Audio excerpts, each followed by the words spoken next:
there any spirits or higher entities who would be willing to help me deliver this message? Thank you. If you are a benevolent spirit, you may enter my body.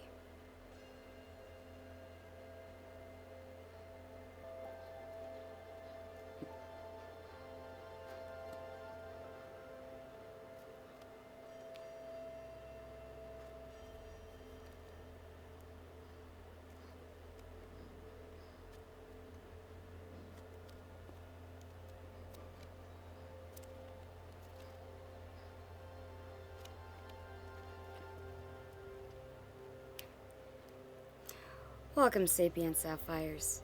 As always, please take what resonates and leave what doesn't. So this is very much not like my usual setup. Trying things a little bit different today. We have our past, present, and future rows, and I'll be using 2 decks on this one to talk about everything going on. So it seems like in the past we've had this great sense of childlike wonder and excitement for things, giving and receiving, just a lot of love in that. I love that we're taking it back to childhood and all the happiness that came along with it.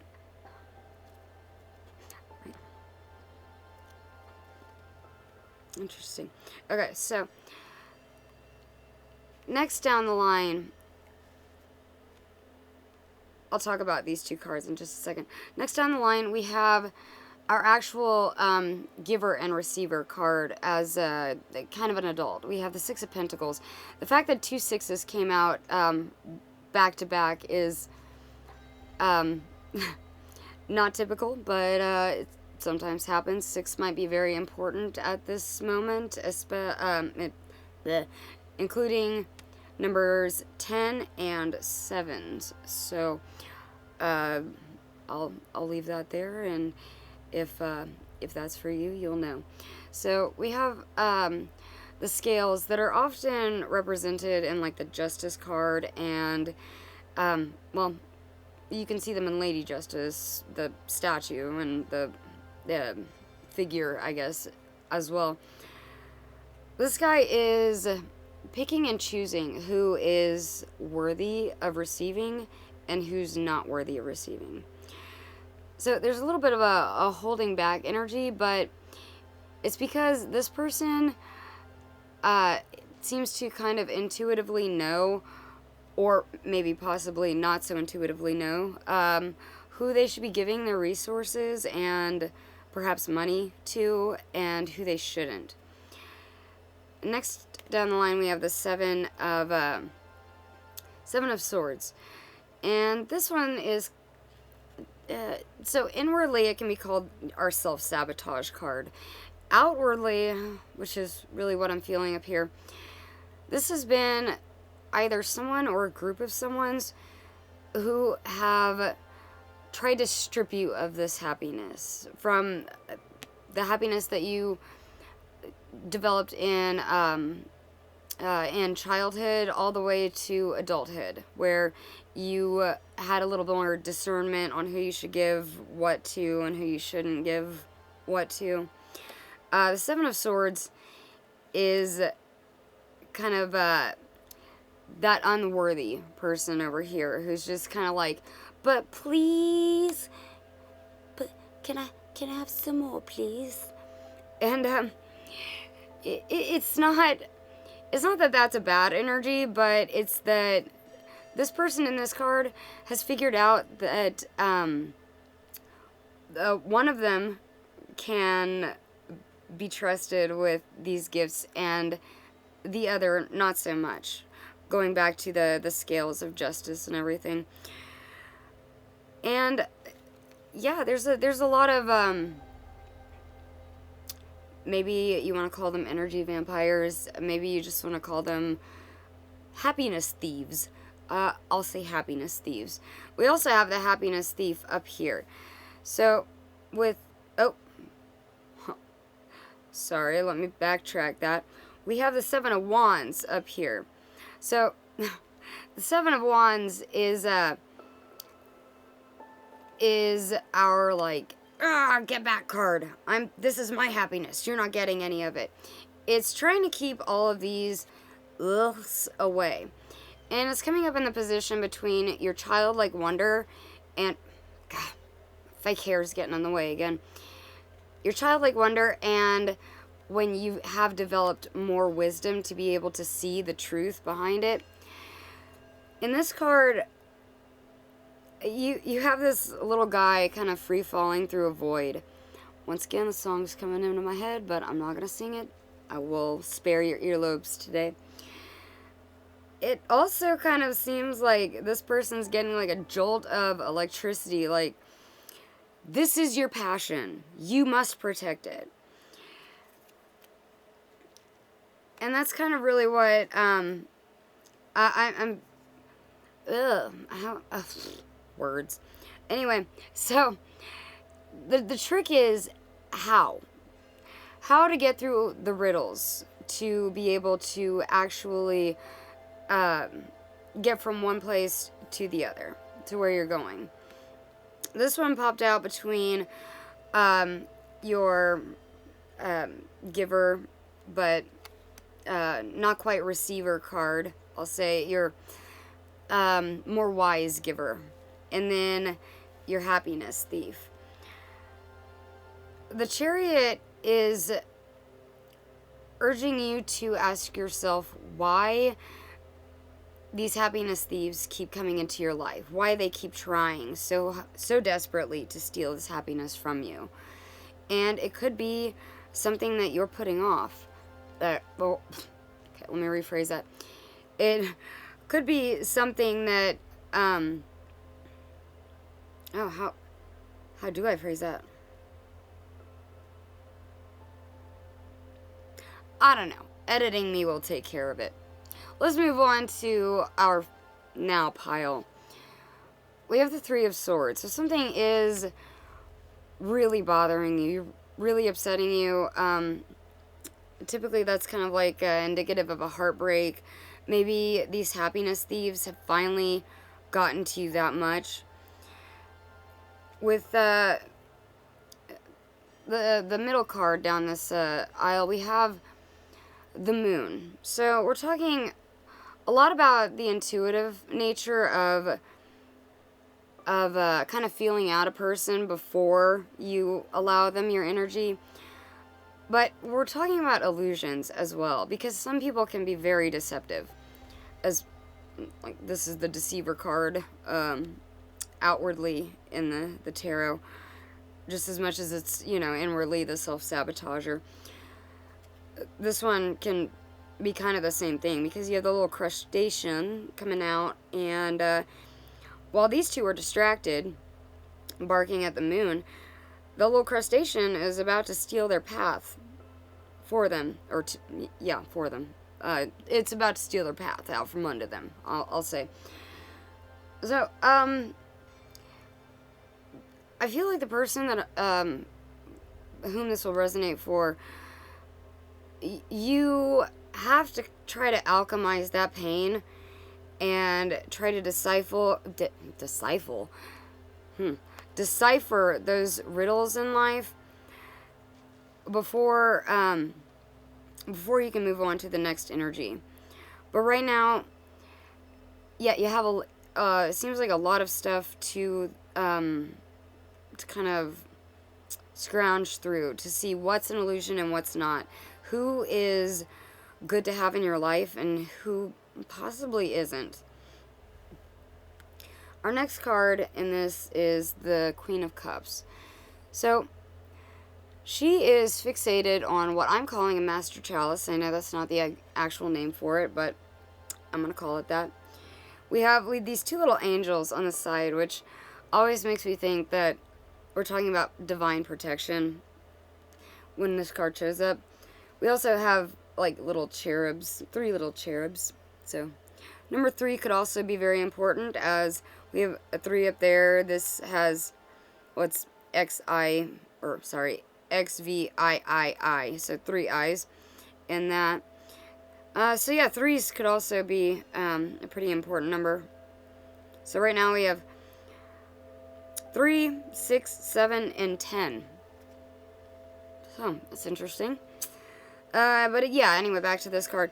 You can see that the waters below her are not calm. There's still, there's still some motion. There's still some activity, some maybe tumultuousness within them. But she's not letting that bother her in the least bit.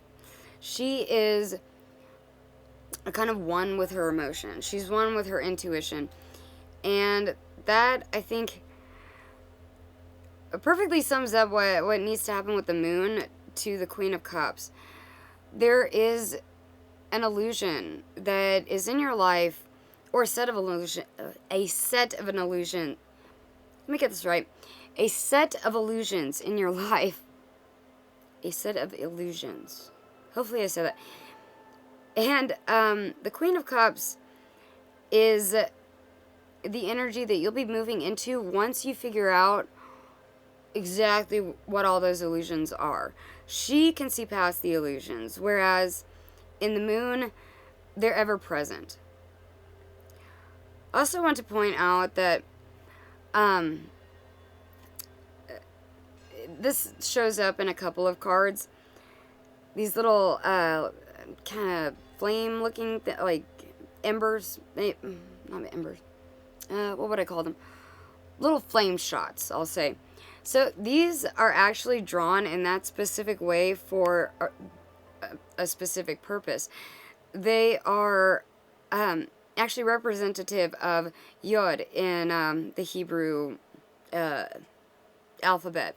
So we're talking about the spark of God, the spark of the one, the spark of yourself. So your own passions and everything. That's what's on the line with this. Getting through all of that kind of weird, sort of unstable, I don't know what's what energy. Basically, anytime you see that in the tarot, it's kind of like a divine sort of intervention that's coming down to you, and that's seeing a lot with the angels in this card. So there's some sort of energy that's coming to help you out here.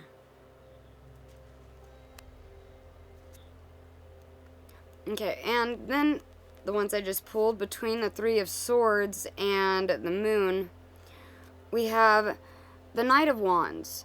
Once you get past these illusions, it's going to be a lot easier to figure out what you want. Figure out what that spark is that really ignites your passions and really just ignites you. What makes you want to get up in the morning. And the Knight of Wands, traditionally the horse is red, and it's very like and you know, very uppity, very very high strung, but not super fast moving. It's like the second fastest moving energy in the tarot with the horses, but it still takes a little bit of time to get going because the horse is just kind of playing around and doing its own thing. So it kind of loses steam a little more quickly than some of the other horses. And in this one, you can also see this horse bucking around a little bit. This is my dark deck, so it's not a red horse in this one. It is a skeletal black horse, but it's really talking to me about once someone figures out these illusions and what's been going on in their life, they can actually start to change it to get to that Queen of Cups energy. The thing that's going to keep you from that, though, however, is returning to old cycles. So between the Moon and the Queen of Cups, we have the Three of Swords. In this one, it's actually like ripping the person apart, and you can see like, oh god, you can see like a little ball in their solar plexus kind of dimming a little bit as the person gets pulled further and further apart from one another. This is the energy that you're starting with at the top, and it's not an energy that we want to go back to. Or at least I don't recommend it. It's not a very good energy. Sitting between the Moon and the Queen of Cups, though, these two are speaking to me about two different timelines. So, the first timeline is with the Knight of Wands. Sorry about my watch. The Knight of Wands, if you choose to go the more intuitive route and really kind of sift through what's been going on and who's in your life that's maybe causing some of this pain, the Knight of Wands, that fiery passion, that movement is going to take you into the Queen of Cups energy. The only problem is that if you don't maintain the course, or if you lose control of your horse, you end up right back into the Three of Wands energy. So this entire middle section is talking about a cycle that needs to be broken. It's a cycle of pain, hope, illusion, more pain. But this can all be alchemized and used for your greater good to turn you into the Queen of Cups. That way, when we get to the future row could be important to someone. But once we get to that future row, you really want to be in this Queen of Cups energy. You really want to have that greater intuition about what's going on in your life, who is meant to be in your life and who's not. Okay, so in the next row, our future row, I keep messing up that word. I don't know why. In our future row, we have the Wheel of Fortune. So the Wheel of Fortune is always spinning.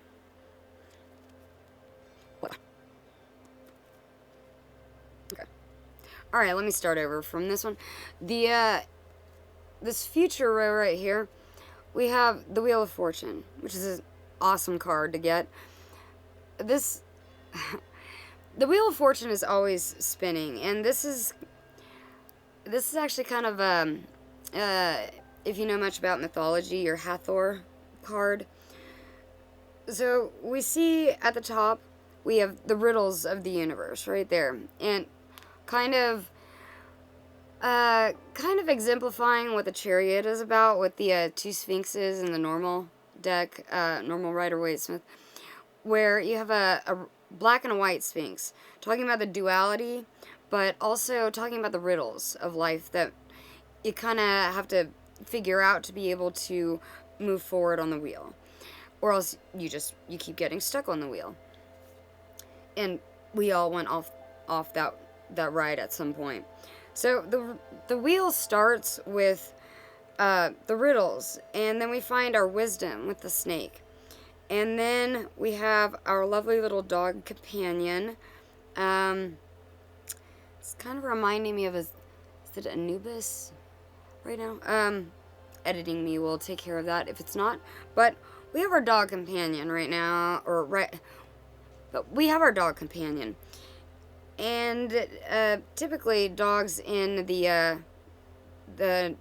this deck, they're your friends. They're kind of like your guides. They might be a spirit animal. They might be a spirit guide. But something is trying to guide you in the right direction. And the wheel just keeps on spinning. Keeps on spinning. And, oh, speaking of that little symbol right there, Yod, which I love that it's in this card. We also have a bunch of alchemical symbols down here. So change is definitely needed to be able to kind of get off the wheel in the place that you want to get off. I mean, no one wants to be riding a Ferris wheel and then, you know, it stops at the top and then they just like extend a ladder and say you have to get up, get your butt off the ride from way up there. No one wants that. So the card was backwards. But we want to get off the wheel at the right time. So, you know, when it's touching the ground.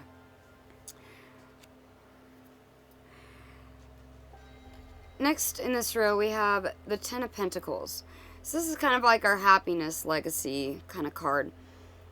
And we have dogs in this card, so our little dog friend companions, our guides.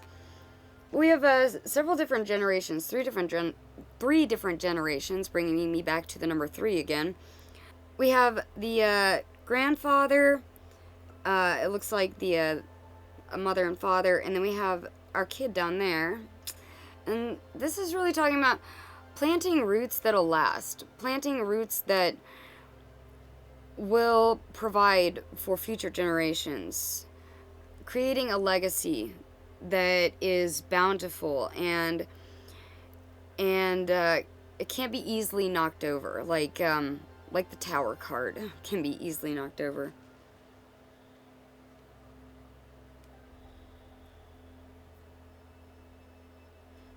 Okay, interesting.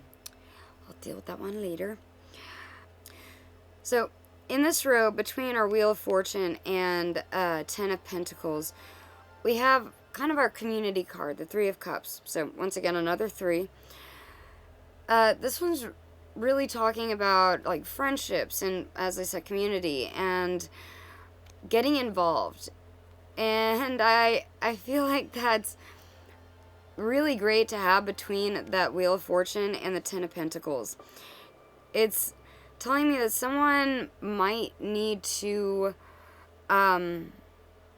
trust in their actual group of friends more than they trust in these energy vampires or just not so great people in our lives, our happiness thieves.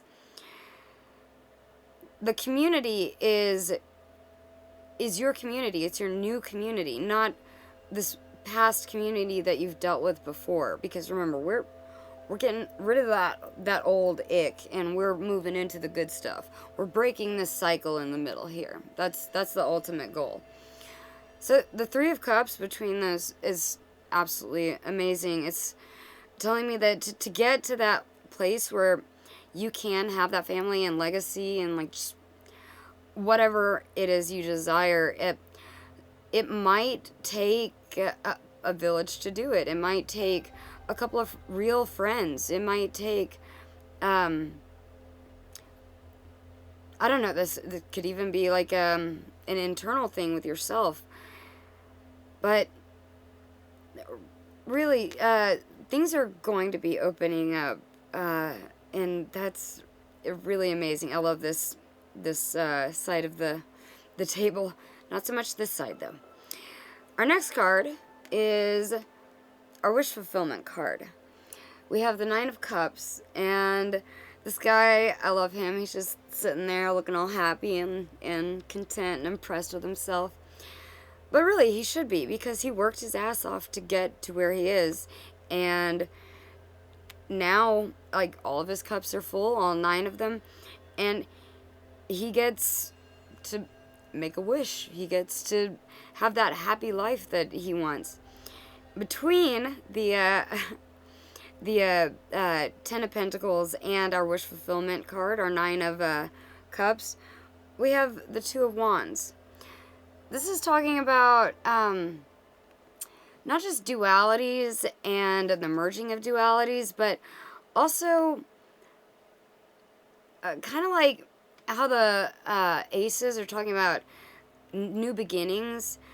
The 2s are kind of like when you shove off to go on those new beginnings. It's talking about community as well. Since we have the 3 of Cups up here, I wanted to go ahead and add that in. But I love the 2s in the tarot. They're great. Inwardly, like I said, merging of the 2 dualities, light and dark, feminine, masculine, however you want to put it. But it's also talking about friendships. Real friendships, not the fake ones over here. Real love. Real, just everything real this time. Not like in this awful energy over here. This is a very happy side of the table. And then our last card that was on the bottom of the deck that I'm taking is the Hierophant. My hair is it's not being straight again. Okay, anyway. So, The Hierophant. Traditionally, this is the card in the normal tarot that has the guy sitting on the throne with his little staff and his blessing fingers up, and there are those two figures right in front of him. The robes are actually pretty cool. I love the flowers and a lot of the hidden symbolism in these, but in the traditional deck, one of them has a robe of white lilies, signifying, that nice childlike innocence. Kind of like what we're seeing here. I don't know if those are actual lilies, but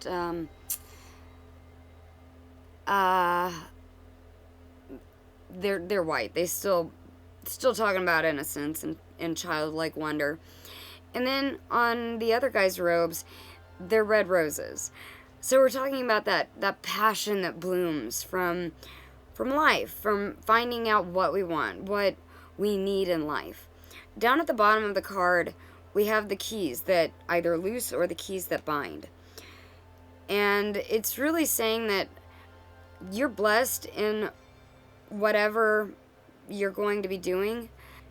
In this context, though, I am seeing very much that this middle row is where those keys to loose and the keys that to bind are actually located. This is where you make the decision where it's either going to be a constant cycle or we're going to deal with this cycle and just like squash it immediately. Don't know how I said it or why I said it like that, but yeah, this is the cycle that needs to be changed so that you can get into that Queen of Cups energy. The Hierophant can also be talking about traditions, so it could be that, this might not resonate with everybody, but maybe if you grew up in like a hyper-religious household, and yet the thing that brought you a lot of joy was maybe the maybe the more woo-woo aspects that the church doesn't so much like, or maybe it was another religion entirely, or maybe you were just an atheist, or whatever the case may be. I don't know why I chose that example, just an example, but the tradition that often comes with the meaning of the Hierophant is sometimes very suffocating. And that's very, very much what I'm getting from this row. But you have those keys. You can either unlock yourself or you can continue to stay in this row. I want to deal with this row. So let's pull a couple of shadow cards.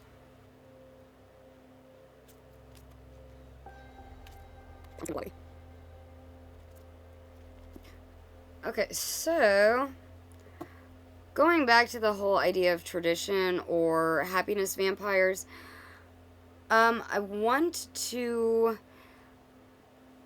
with this last card, well, let me just go ahead and show it. In the sway of influence, create with your authentic self. It could be that this past energy and the current energy, it could be that the Hierophant in this reading, the Hierophant being like that tradition that may have stifled you, it's kept you from being your authentic self, and that's gotta stop. We need to change that. We want you to be you. That's the whole point of life, is I am me, you are you, and yeah, we all do our own thing accordingly. So that's the main goal, is always to be authentic, and that's the thing that's really going to open your heart space up to first of all, wisdom, but the wisdom to not get your heart broken again and again and again and keep feeling that pain. It's the wisdom that you'll only learn with the Queen of Cups. This is the Queen of Cups heart right there. That's what we want you to get to. So, definitely don't let anyone tell you what you need to do, what you have to do, what you need to feel, blah, blah, blah. That's their influence. That's like you get to choose your own path. Just like this middle row. It's all about choice. If I can get my fake hair to stop being a pain, we'll get to the next card. So there might be a lot of overthinking in the way. Redirect your focus to change the narrative. And again, we have another little meditating person, so you might find that meditation is a good way to kind of figure this stuff out and figure out how to break this narcissistic side of the cycle, the cycle. The overthinking, though, is really not serving any purpose to you. It's causing you to potentially make some really bad decisions and to get caught up in those illusions when, if you were to take a second and step back from the situation, kind of try to adopt a higher adopt the perspective of adopt other perspectives, see the bigger pictures. I guess what I was trying to get out of my head. It's only then that we can really stop our brain from going 9,000 miles per hour and just sit and be like, okay, I need to do this. So, I have so many different recommendations for how to get out of your own head, but I feel like meditation is definitely going to be one of the major ones that will help you on this one. Our last one is flexibility. The ability to adjust and adapt. Now, I don't really think I need to go much into this one other than the yin-yang sign, which I love. I was talking about before the Two of Wands, where the twos are kind of talking about dualities and the merging of dualities. Right here we have the actual symbol for the merging of dualities. So there's something within the self that needs to be addressed, whether it's doing the shadow work to kind of, kick out all the ick, or I don't know. I don't want to give too many examples, so as to maybe limit what I'm trying to say, but it's important for you to be able to kind of merge with not just merge with yourself, but merge with a higher state of yourself, the version of you that you want to be, like the wish fulfillment and the happiness legacy card. Sometimes it takes some flexibility and